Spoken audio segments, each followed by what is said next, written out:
Om Ayahi Varade Devi Traksare Brahmavadini Gayatri Chandasang Mata Brahmajani Namastate Om Asato Ma Sadgamaya Tamaso Ma Jyotirgamaya Mrittor Ma Amritangamaya Aviravir Maedhi Rudra Jatre Dakkhinamukam Te Namang Pahinityam Te Namang Pahinityam Om Shanti Shanti Shanti.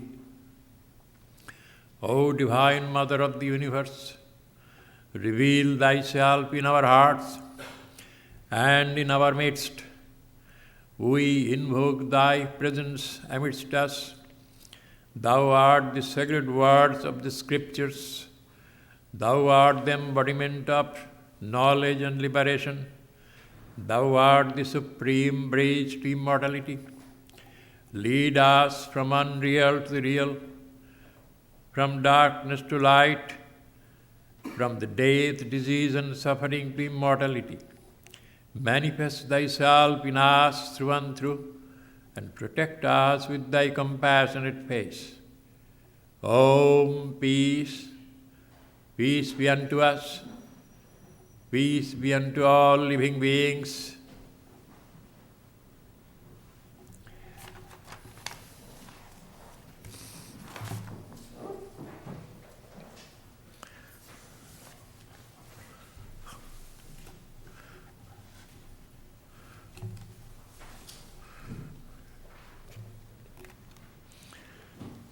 Our subject this morning is Patanjali and his yoga way.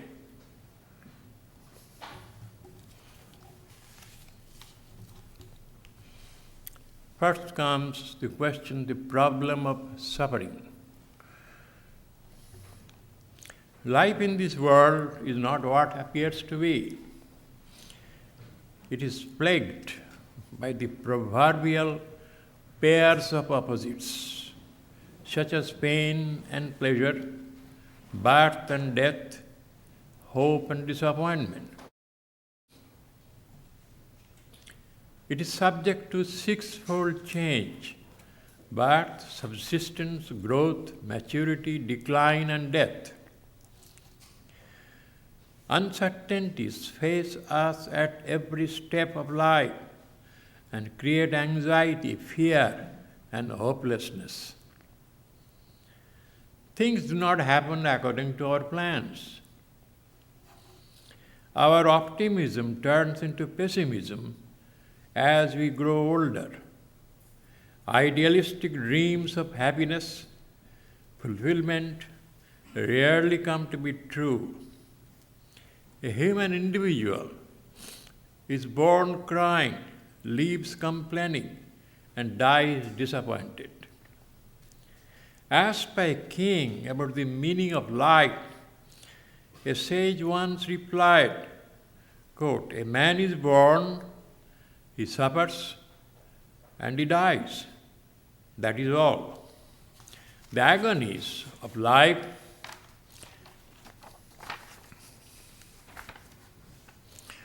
outweigh its pleasures and promises. For the vast majority, life is a series of crises, confrontations, sorrows, and sufferings. Responses to the problem of suffering have been various.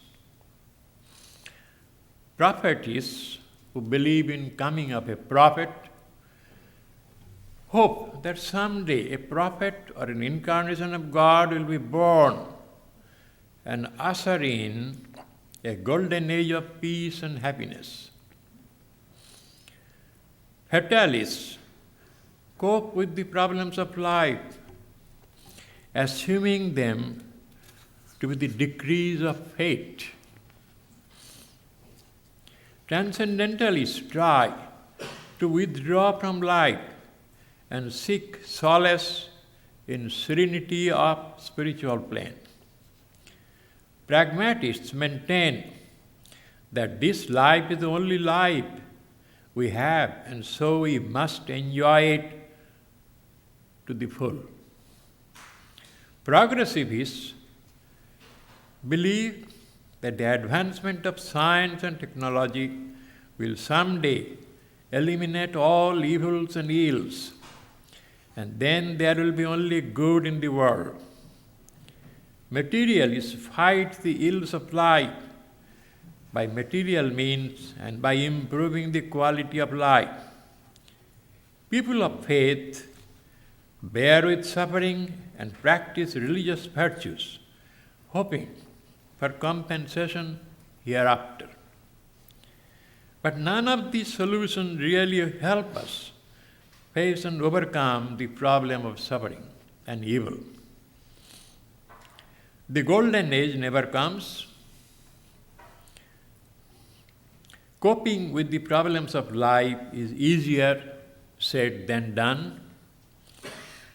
Escaping the problems of life and withdrawing into transcendental silence and solitude only frustrate a person. Pragmatists find that the enjoyment is inevitably followed by sorrow. Progressivists come to realize that as we progress toward good, we also progress toward evil. Materialists discover that the sufferings of life are not all physical. There are other components of suffering, mental and spiritual. People of faith hope that the rewards of the hereafter will take away the sufferings of life here on earth. But there is no such thing as heavenly solution for earthly problems. Here, Patanjali's yoga way joins. The yoga way responds to the ills of life are not created by extra cosmic God or by the outside world, by fate, luck, or chance. According to Patanjali Yoga, there are 5 causes of suffering: ignorance of reality, ego, attachment, aversion, and clinging to life. Yoga philosophy maintains really there are 2 components: self, the Purusha, and the world of matter, Prakriti.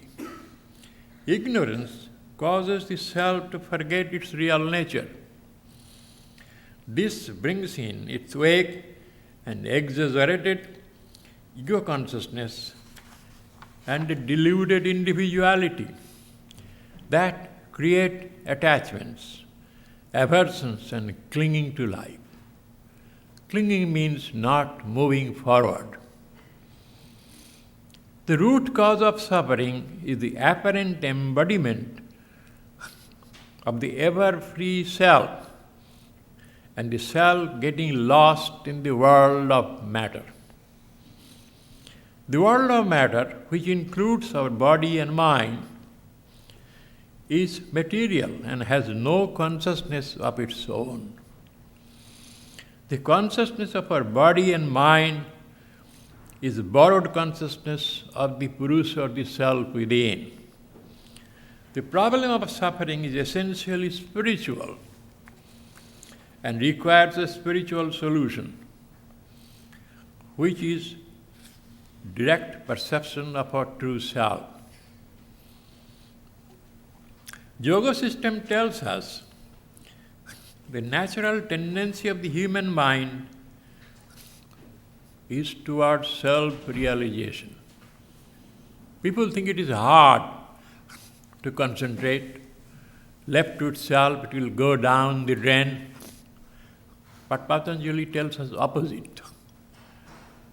Left to itself, self is move upward. It wants to be alone and free. See, sit alone on a ocean front or a mountain top, alone. Your mind will gravitate towards self. The master urge of a human individual is not sex gratification or acquisition of power or wealth, as psychologists would have us believe, but desire for unbounded joy, unrestricted awareness, and eternal life. All our thoughts, toils, are a search for this fulfillment, which is attained when we get established in the self. This self has been designated by various systems as personal God, Allah, Krishna, Vishnu, Jehovah, and so forth. The journey of self-realization is essentially an inward journey through the layers of our mind, through the wilderness of temptations, desires, attachments, and delusions. According to the way of yoga, self is like a bottom of a lake, which is our mind. The waters of the lake are constantly agitated, creating various waves. We do not perceive the bottom because of the waves. The tendency of the lake is to return to tranquility, but it remains agitated due to the impurities and distractions of the mind, in the form of desire for sense pleasure, attachment to the results of action, accumulated bad habits and tendencies created by ignorance, delusion, and spiritual blind blackout. The only way to the melodies of life is to re-establish contact with our true self. And the only way to make that contact with the true self is through uninterrupted meditation and concentration. Meditation calls for the rise of the whole mind on the concentration on the self. Concentration depends upon the self-mastery, and self-mastery depends upon spiritual awakening and withdrawal of the mind from all attachments, desires, and sanskaras, deep-rooted tendencies and thoughts. The step leading to meditation is one-pointed concentration. Such concentration, you must remember, does not develop by itself. It has to be practiced consciously, regularly. Not that one day you do, after that you take a holiday for next 2 weeks. If you do not do one day, you go back 2 weeks. The obstacles to concentration are the drags of the sanskaras. Generally speaking, there are 4 ways to overcome the drags. Sanskara means a very deep potency of thought, worldly thought. They change our biochemistry, glands, hormones.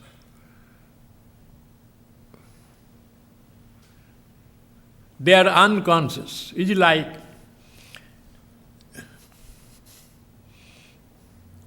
when you see walking in a bakery or pass by a bakery, smell of a freshly baked cake, immediately your mouth begins to water. Why? The smell came and it triggered the glands to secrete. That is called sanskara. Obstacles are not mere all thoughts. Thoughts are on the surface. You can counter them by reasoning. Thoughts, when repeated, they become habits. Habit has been explained.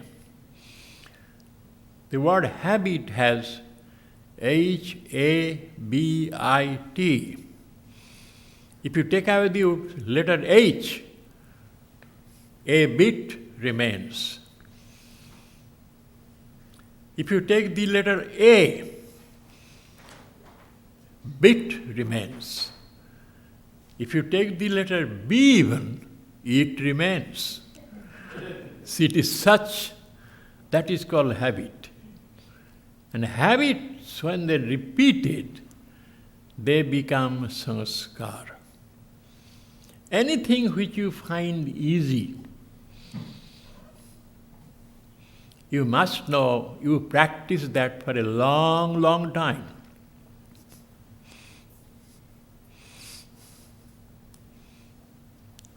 Material, psychological. You see a picture. Immediately your certain glands begin to secrete. It did not happen in a single day. Those are called sanskars. They do not go away by bathing in holy water, eating prasad. People think by eat prasad, things will be good. Forget about it. Or doing meditation, nothing will happen. In a sanskara, you repeatedly thought on the subject, talked on the subject, and acted according to the impulse. 3 sense organs are participating. In meditation only you do mind. They do not go away. We think that, if you lost your pocketbook in the downtown New York, you cannot find that sitting in your prayer room here. You have to go to downtown and recover there. These people do not understand. And a whole mind must rise. I use the word, not partial. Whole mind, people don't like any form of whole mind rising, making little effort and exercise.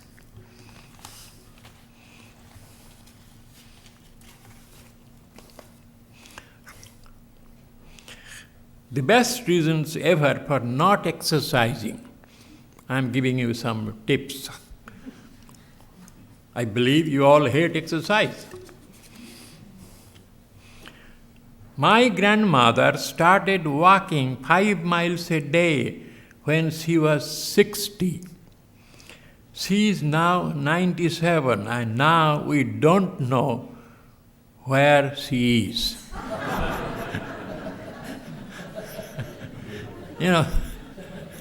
Started walking.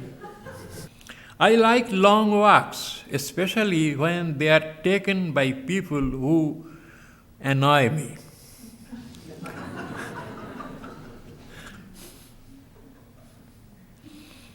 I have flabby thighs, but fortunately my stomach covers them.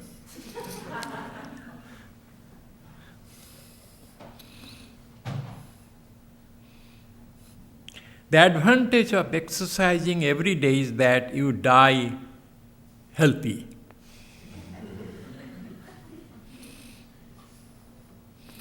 If you are going to try cross-country skiing, start with a small country.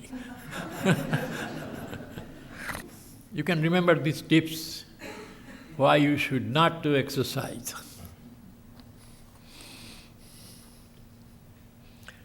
So that is about the sanskaras. which is the most unique contribution of Patanjali's system. Other systems have gone in a cursory way, general way. All our attachments are not just thoughts. They have contaminated our body chemistry. It has affected our hormones and glands.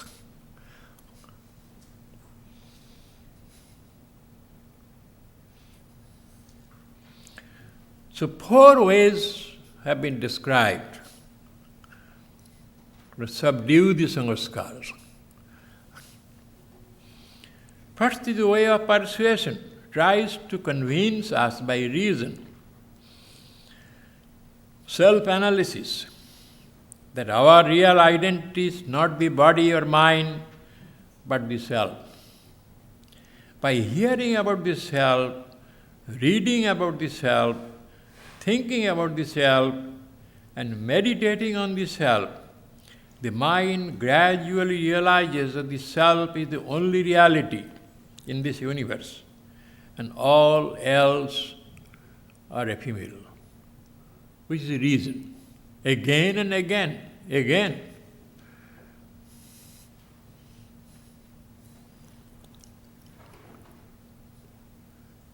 When you hear again and again, mind picks up.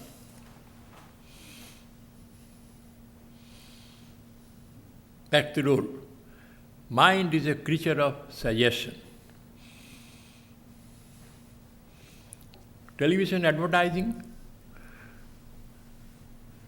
again and again, the same ad you see every day. They are very devoted students of Patanjali. They say, repeat and repeat and repeat.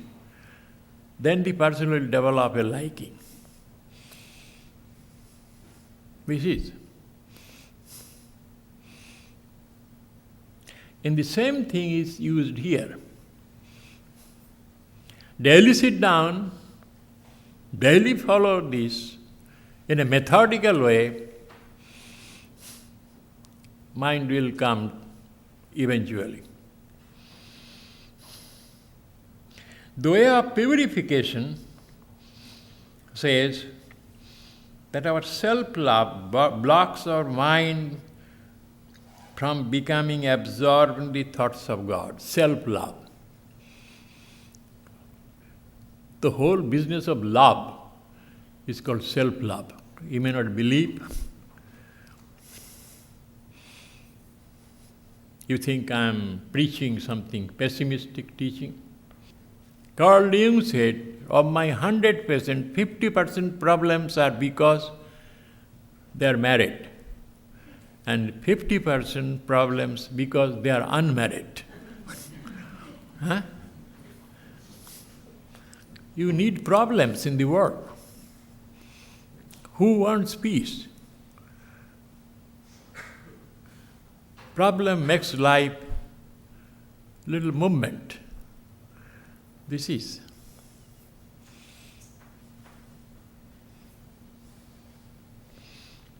So purification, so self-love, 99% of love is self-love. Even a parents love their children for their own self-interest.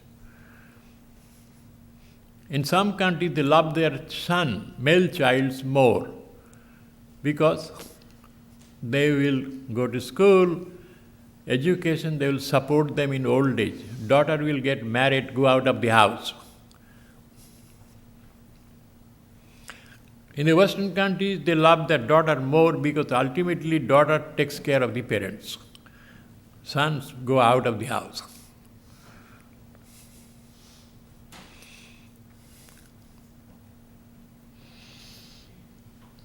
So you must purify self-love.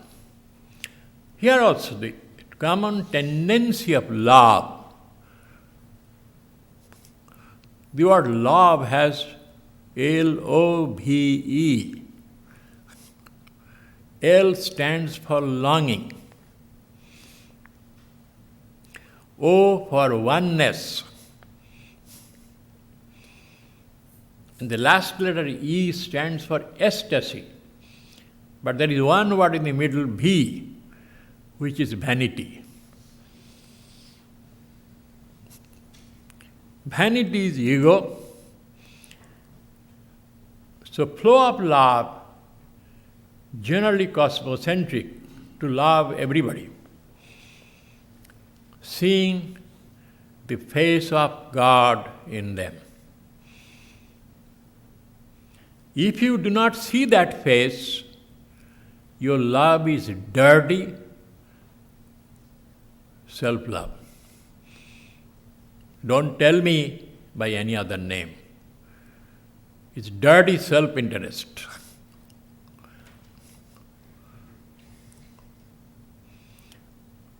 So free flow of cosmocentric love, when blocked, it falls against itself. Like a river, you put a dam, the waves will fall against itself. In the form of negative emotions. So from that point of view, lust, anger, jealousy, these are not separate emotions. The love falling against itself.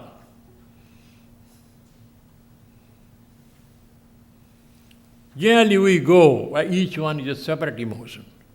Patanjali does not say that. However, the purification of our mind through prayer, worship, chanting of holy words, keeping holy company. When such holy thoughts are poured into the mind, since mind is not a cup or saucer that you can bring out and wash it, you pour it. The unholy and impure thoughts are naturally washed out. So purification, persuasion. Third is eradication of desires. Desires for the world, creature comfort, are blocking the way from moving upward. You go to meditate, all these thoughts will drag you down.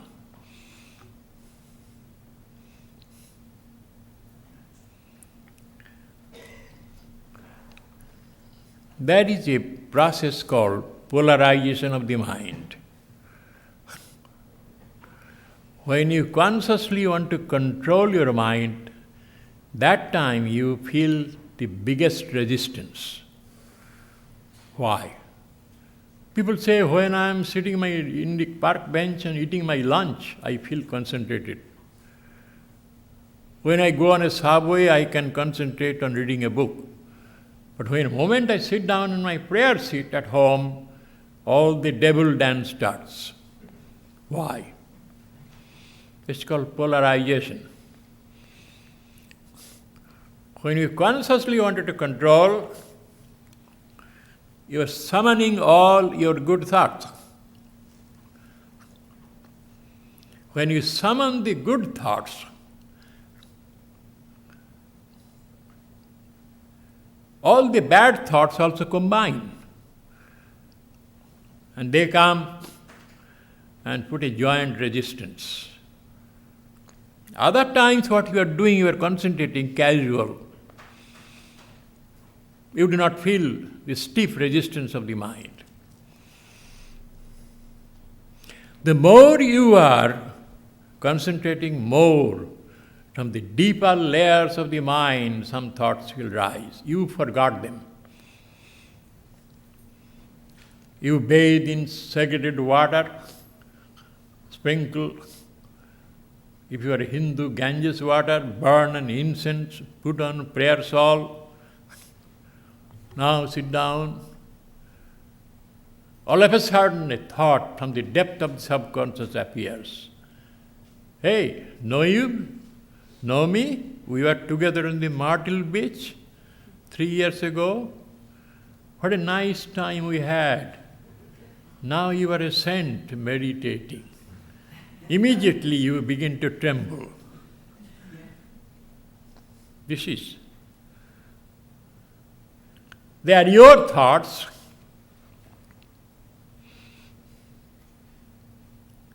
They are responding mechanically.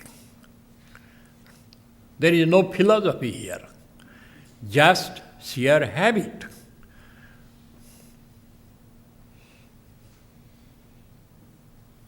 So to eradicate them is a slow process, which is karma yoga. By performing actions in a selfless manner, we can break down the barriers that separate us from the self. But it is a slow process. Most people doing karma yoga, they get lost in karma yoga. Instead of offering the results to God, they offer the results to themselves.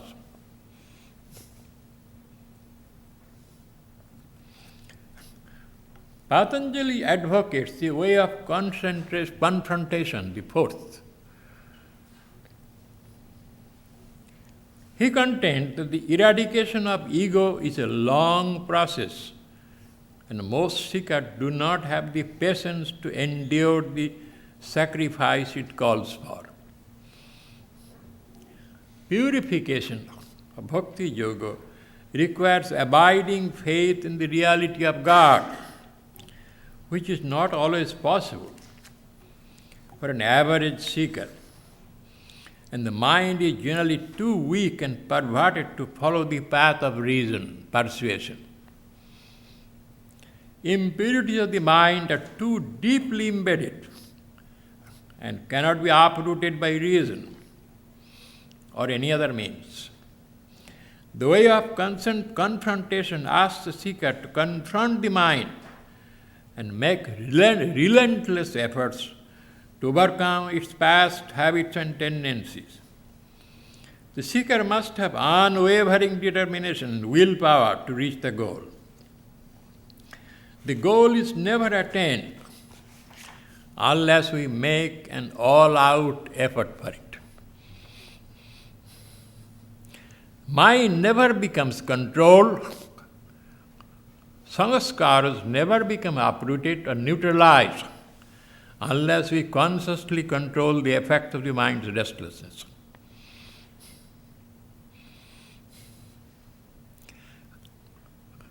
Sanskara, which has been developed by participation of three organs: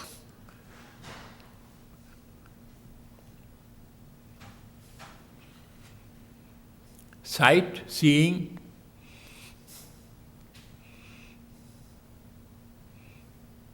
and hearing, talking about it, which is speech participating, and acting upon it. You have to do a three-way effort.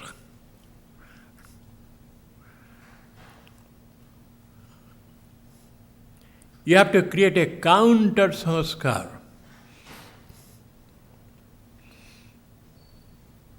By doing the opposite way in three ways.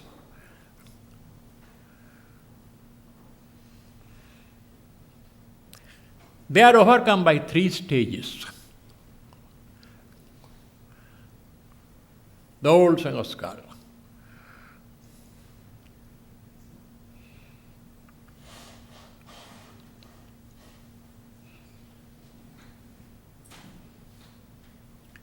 Neutralized.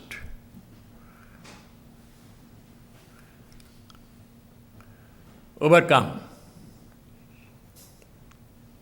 And destroy. It's a matter of experience. A person who has a particular sanskara, the moment he concentrates, that will come more. Among the sanskaras, some are 5-star generals, some are 3-star, 4-star. It varies from person to person. For some it is sex, for some it is power, some power, from others material enjoyment. So, countless sanskars we develop, they will neutralize, means they will appear before your mind but won't be able to disturb you.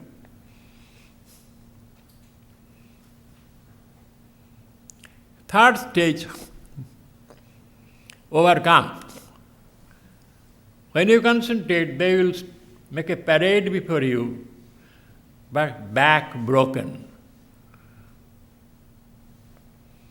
Third stage, both good sanskaras and bad, they will be destroyed. Revealing the self. Good is used to overcome the bad.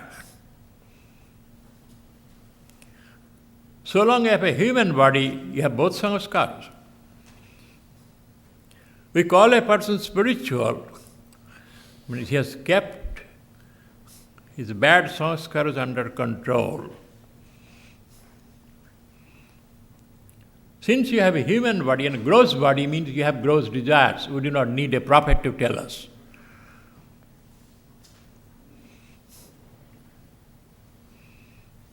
So you accumulate the good sanskaras. The bad will remain submerged. But at the final moment, when the bad is all gone, good also will go. Good needs bad to exist. Problems need solution to exist. Solutions need problems. We do not think of it. Wherever there is a problem, there is a solution. And wherever there is a solution, there is a problem. Either you have both or you have none. You have two options.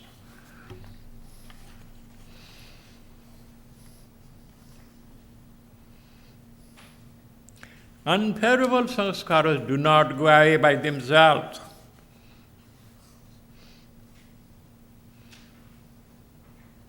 Without the cultivation of favorable sanskaras. So Swami Vivekananda said, the only remedy for bad habits is counter habits. All the bad habits that we have left their impressions ought to be controlled by good habits. Go on doing good, thinking holy thoughts continuously. That is the only way to suppress impure thoughts. Never say any man is hopeless, because he only represents a character. Character is a bundle of habits which can be checked by new and better ones. Character is repeated habits. Habits repeated alone can reform character and the mind. So Patanjali gives us 5 limbs of the eightfold practice. First 5, Jamo Niyamo, for achieving moral purity. The practices of non-killing, truthfulness, non-stealing, continence, and non-receiving of gifts constitute Jamo. Gifts here also means favor. When you receive a favor from somebody, that person gets a hold of your mind. If you receive, you give it back in some form.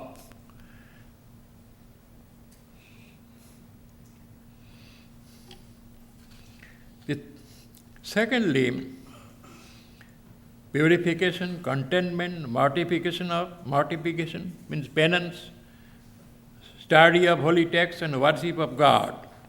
The third limb is asana,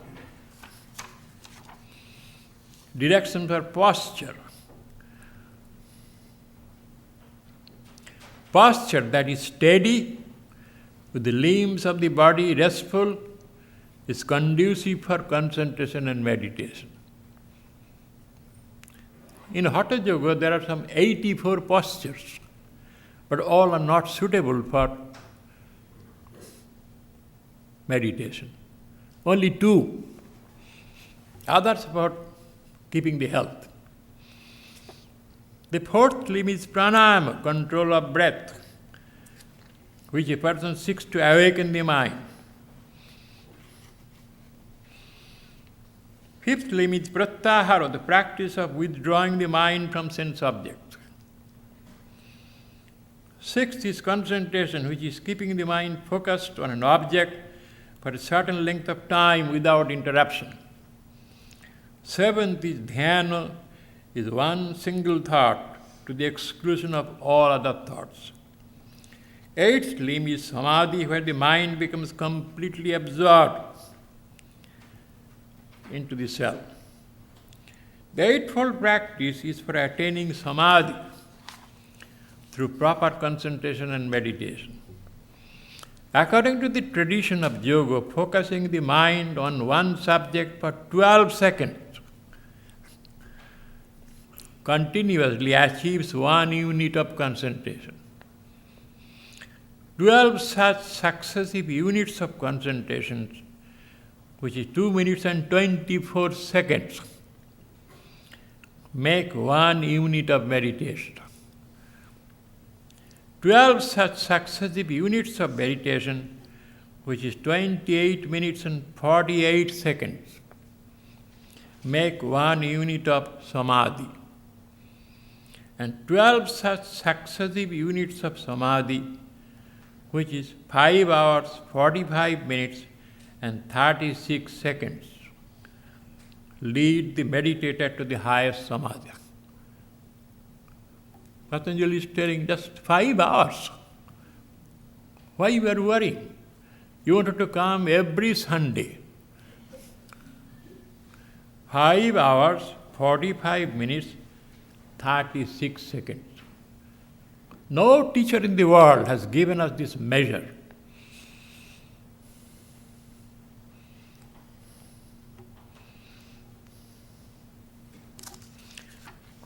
Patanjali says we cannot. We can modify our subconscious by our conscious efforts.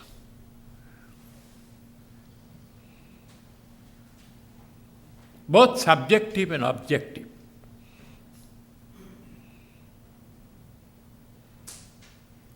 You can overcome. How do you know when you have overcome a bad sanskara?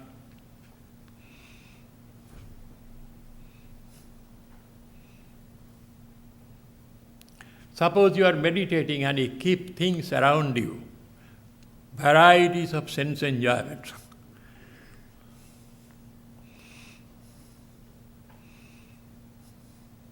A pile of nice food, a person of opposite sex singing and dancing voluptuous songs,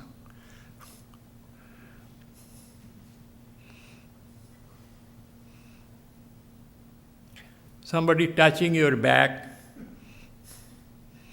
you have to meditate. When things of enjoyment, their nearness cannot create ripples in your mind, then you have conquered them.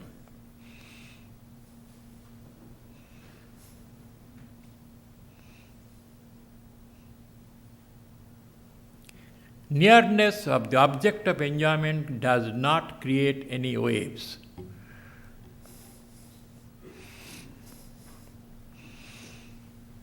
I have often said Chaitanya Deva, the great prophet, which is most recent before Sri Ramakrishna,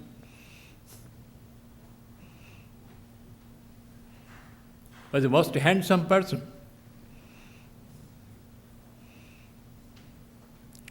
He went for sannyas. The Guru Ishwarapuri said, "You are such a handsome person.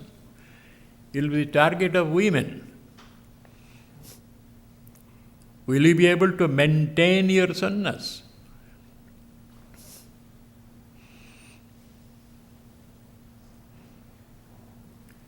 He said, "Sir, if you test me and feel me, think that I am fit, please grant me." So then Guru said, brought some sugar cubes.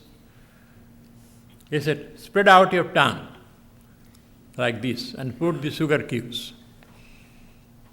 I left it for quite some time.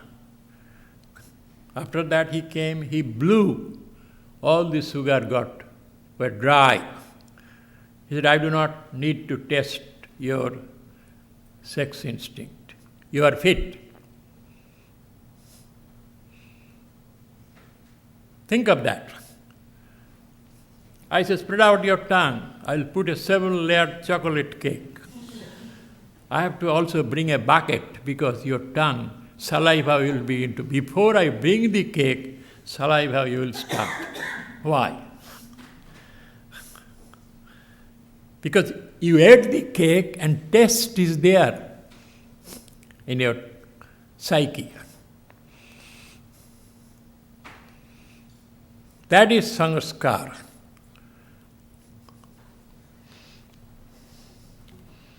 But you can reverse that.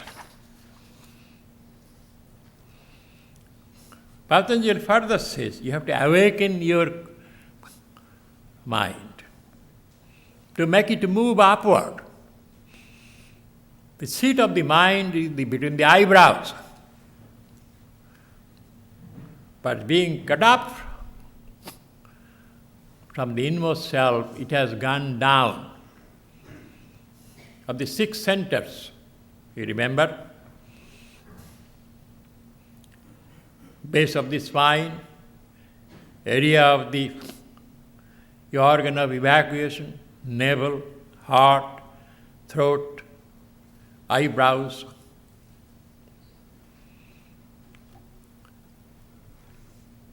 Even the seat of the mind is in the eyebrows.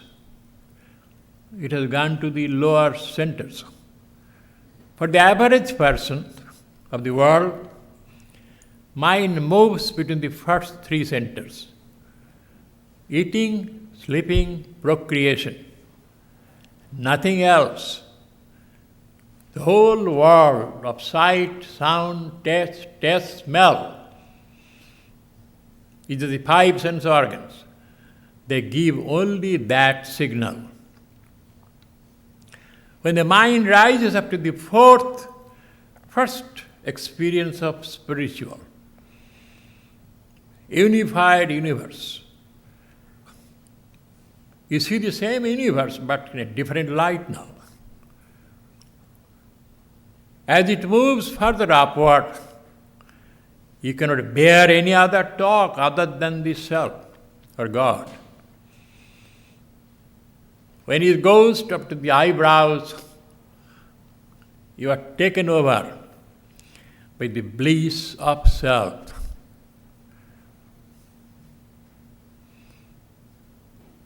You won't be able to return again. That bliss is so strong, powerful, you won't feel like you will forget your hunger and thirst. That is the meeting point, the crown of the head between the universal consciousness, which is self, and the individual consciousness.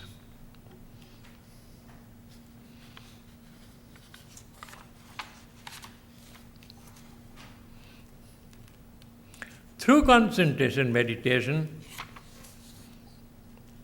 mind is awakened. The awakening of the first center activates the memories of the past. The second center, gross impulses. Third center, sense of individuality. Fourth center brings spiritual experiences. Fifth, partial spiritual absorption. Sixth, deep spiritual absorption. For most persons, the mind is forced to travel between the three lower centers.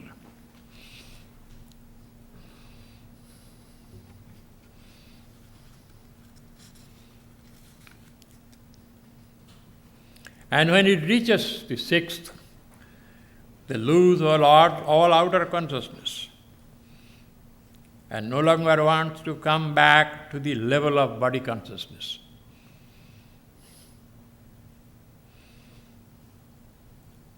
The methodology of yoga way is to feed a single thought to the mind and make the mind repeat that thought in a methodical and persistent way.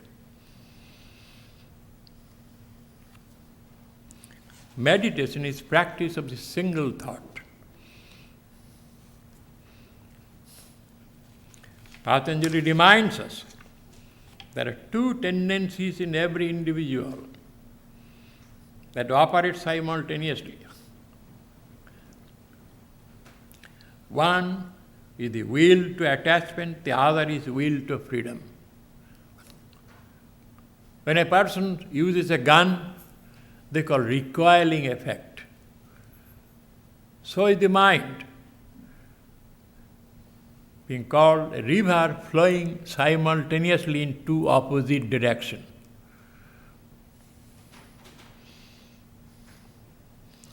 The way of yoga is to cultivate and strengthen this will to freedom. You have the choice.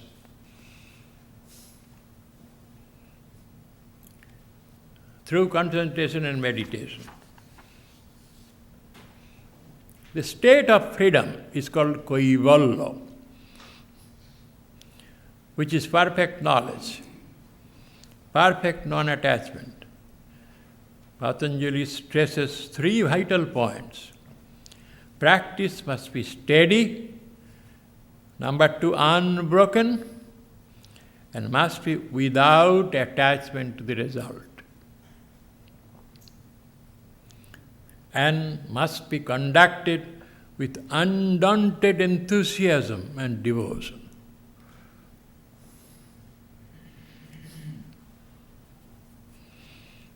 There are critics of the yoga system. They tell us that we cannot generate spirituality by artificial means. The impure mind cannot be made pure by posture, diet, and breath control. Thoughts and urges cannot be overcome by superficial physical means. Some critics say that one must control the gross manifestation of the restless mind by controlling the subtle, which is thought. Patanjali, gross manifestation control. Suppose you are sitting here, I can see you are tapping your feet on the floor. Because I am in a podium, I can see the lotus feet of all the devotees. What shall I do? First, shall I go and stop the feet? That is one way, which is Patanjali advocating. Other is to tell you, control the thought. Don't tap. This is. We should control the thought or control the habit. One must first educate and discipline the intellect to overcome the mind and the body.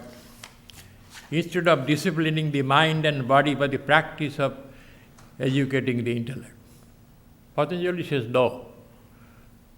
To convince the intellect, it takes a long time. By the time life is short, you may be dead.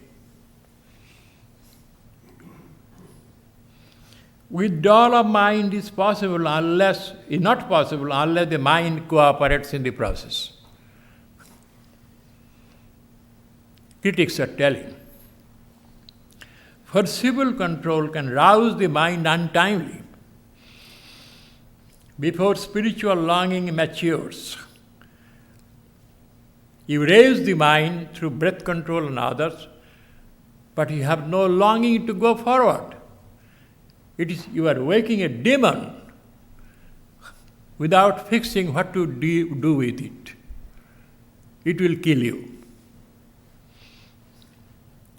The mind of a seeker practicing meditation for length of time becomes razor sharp. highly sensitive. Such a concentrated mind may easily take a sudden extreme downward downturn. Unable to curb the sharp turn in the mind, such seekers meet with a violent fall in the path. Other critics contend the seekers of yoga are susceptible to take a mechanical view of the spiritual disciplines. Such seekers forget their primary goal and become obsessed with the secondary results. They believe that eating a certain kind of food, sitting on a particular posture, breathing in a specific way will lead them to self-realization. They become fanatical about their dogma, pose, posture, and feel frustrated when the desired results are not attained quickly.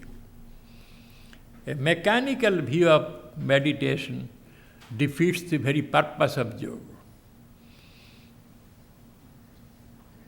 It reduces spiritual realization to something that one can attain by closing one's eyes and sitting in a certain way. Yet, no matter what the critics say, yoga system has an irresistible appeal because of its well-defined goal, well-marked steps, precise and definite milestones in the path, and realistic solutions to the ills of life. It does not ask a person to look to the sky for solutions to the ills of life, but teaches the person to look within and find answers. Philosophy of yoga is scientific, therapeutic, practical, and problem-solving. The guidelines to reach the goal are never vague, and self-realization carries its own credentials. The manifestation of yoga powers generates confidence in the mind of the seeker as to the infallibility of the yoga. The conversion of physical energy through meditation into ojas give the yogi sustaining power to move forward against all odds and obstacles. Ojas is a spiritual energy. Physical energy cannot do anything. Physical energy will exit. To purify that, through intense prayer meditation, we will have undaunting power to move ahead. The way of yoga is relentless quest. Direct perception of the self alone can unravel the mysteries of life. This direct perception is our true savior. Our own effort is our only tool to attain this perception. Yoga exhorts us to wake up to the fact, hasten our steps, attain our goal, because life is terminal and future is unknown. Our fate and future depend upon this quest. Extolling the effects of yoga, Swami Vivekananda says, the fire of yoga burns the cage of sin, which imprisons man. Knowledge becomes purified. Nirvana is directly obtained.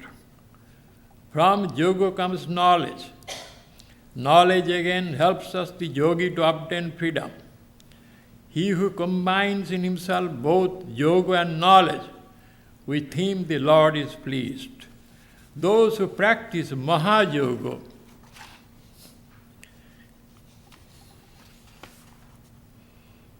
once a day, twice, thrice, always, know them to be gods, not mortal men. Practice hard. Whether you live or die does not matter. You have to plunge into work without thinking of the result.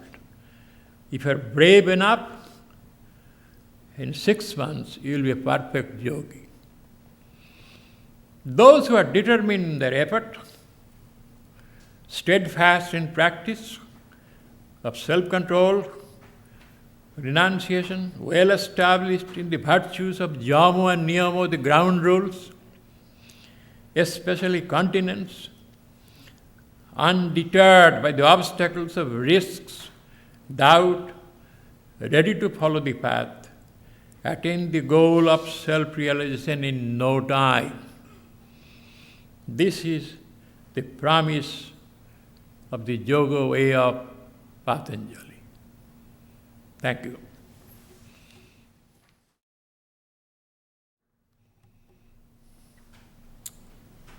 Om Jananing Saradang Deving Ramakrishna Jagatguru Pada Padme Tayo Sritva Pranamami Muhur Muhur. We bow down to Mother Sarada, the great Master Sri Ramakrishna.